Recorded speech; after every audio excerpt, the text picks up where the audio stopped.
may hint na dito sa verse 7. Sabi niya, kung ikaw ay gumawa ng mabuti, sumasama ang ginagawa nitong si Cain na to. Sabi niya, kung ikaw ay gumawa ng mabuti, di ba ikaw ay marapatin? Kung ikaw ay gumawa ng mabuti, ay hahandusay ang kasalanan sa pintuan. At sa iyo'y pahihinuhod ang kaniyang nasa at ikaw ay papanginunin niya. Sa verse 8, dito na lumabas yung tinatawag na kasamaan nitong si Cain. At yung sinabi ni Cain sa kanyang kapatid na kay Abel, at nangyari nang sila'y nasa parang ay nagtindig si Cain laban sa kanyang kapatid.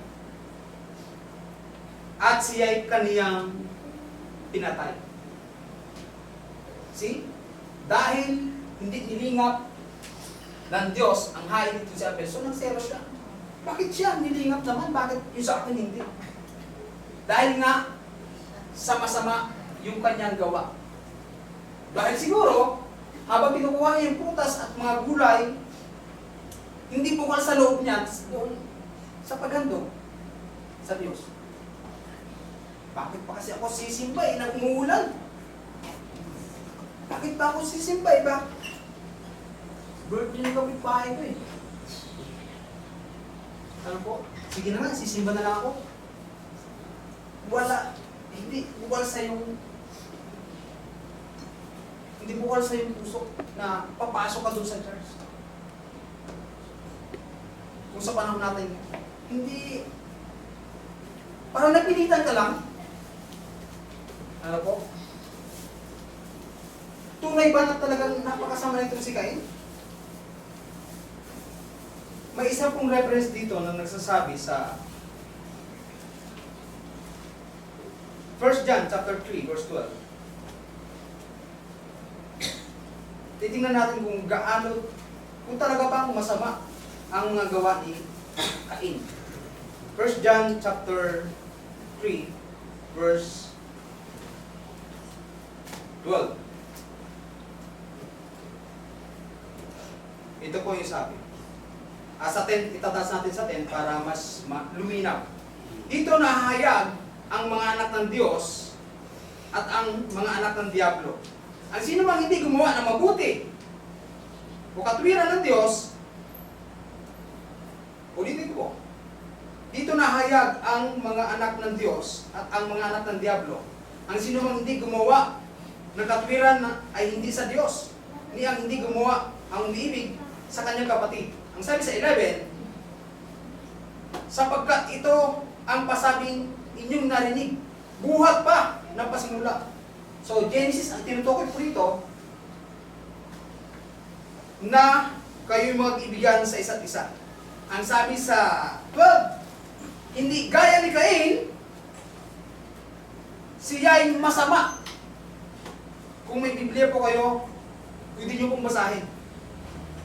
Ano sabi dito? Hindi gaya ni Cain. Hindi gaya ni Cain na siya'y masama at pinatay ang kanyang kapatid. At bakit niya pinatay? Sapagkat ang kanyang mga gawa ay masasama at ang mga gawa ng kanyang kapatid ay mabuti. Yun ang dahilan. Yung mga gawa niya masama.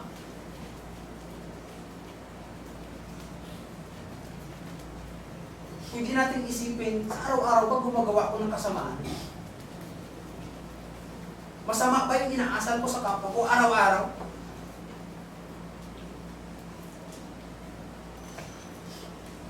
Kaya hindi nililap ng Diyos. Hindi dahil ayaw niya ng prutas at saka gulay. Mas gusto niya ng meat. Ma-high blood ko dyan. Ano ba? Ito yung dahilan. Yung kasamaan. Dahil hindi ilingap ng Diyos ang kanyang hain. Kaya tayo sa panahon natin ngayon, dahil ang ating mga katawan ay inihahandog natin sa Diyos. Romans chapter 12 verse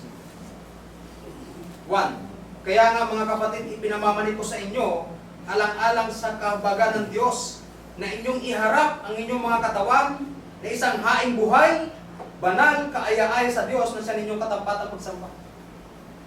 Dapat bukal sa inyong kalooban ang pagpunta nyo dito sa iglesia o dun sa tinatawag na church. Upang tayo maging karapat-dapat sa Diyos. Hindi yung napilitan ka lang. Dahil alam mo, kinabukasan, from Saturday, alam mo, linggo kinabukasan at araw yun para sa Diyos. Meron tayong 7 days. Sa 6 na araw, gawin mo na lahat ng gusto mong gawin. Yung sabi ng Diyos, isang araw lang sa akin, 2 oras. 2 oras lang ang ibigay mo sa akin. Yung iba natutulog pa. Ano po? Alam niyo po mga kapatid, ang pinakamasarap na matulog, feeling ko sa church. Ano po? Ang dami talaga. Minsan may napapansin po ako, saan tayo matulog sa church? Kasi sa Mindoro po, nag-preach po ako doon, mayroon sa isang sulok, parang yung hagok sa Bisaya. Ano yun? Hilik! Umihilik pa! Anong yun? Anong yun? Sulok ng church? May kwento po dyan eh. Bigla ko naalala sa isang kapatid natin na meron daw ang anghel ng Diyos at saka anghel ng tinatawag na demonyo. So sabi niya, sige paramihan tayo kung saan yung marami. Kaninong marami. So sabi ng anghel ng demonyo, sa akin muna. Pumunta sila sa bar. Ang sabi ng anghel ng Diablo, nakikita mo lahat ng yan? Akin yan. Sabi nung anghel ng Diablo. Hindi pumunta ulit sila sa sabungan. Anghel ng Diablo. Sinabi nung anghel ng Diablo, kikita mo lahat niya? Akin lahat yan. Hindi nakatis itong anghel ng Diyos. Sabi niya, ako naman. Sama ka sa akin. Ipapakita ko sa iyo kung sino yung sa akin. So pumunta sila ng simbahan ngayon. Sabi nung anghel ng Diyos, nakita mo lahat yan? Akin yan. Sabi nung anghel ng demonyo, sabi lang nila, kikita mo natutulog ngayon? Akin yun. Ano po? Kaya paalala lang yun. Joke lang po yun.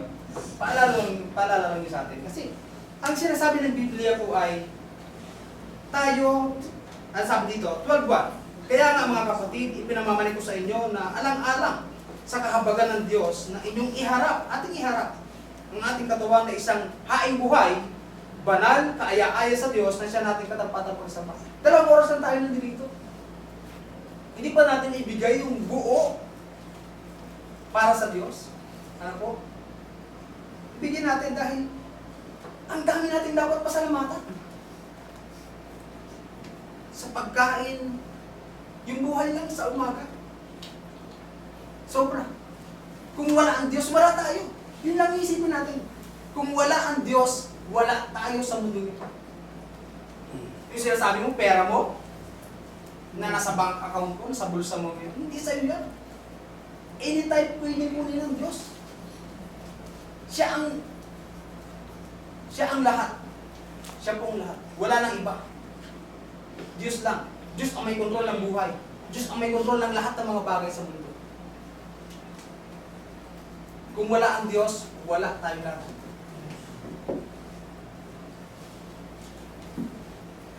So tapos na po tayo doon sa don'ts na huwag gawin ng tinatawag na nasa loob ng iglesia. Huwag makipagtalo, pagkakalitan, inggit, selos. Huwag natin isabuhay yan. Alisin natin yan. Dahil ang utos sa atin na dapat natin gawin, ito. Ecclesiastes chapter 12, verse 3:12. Ito yung mga dapat gawin ng mga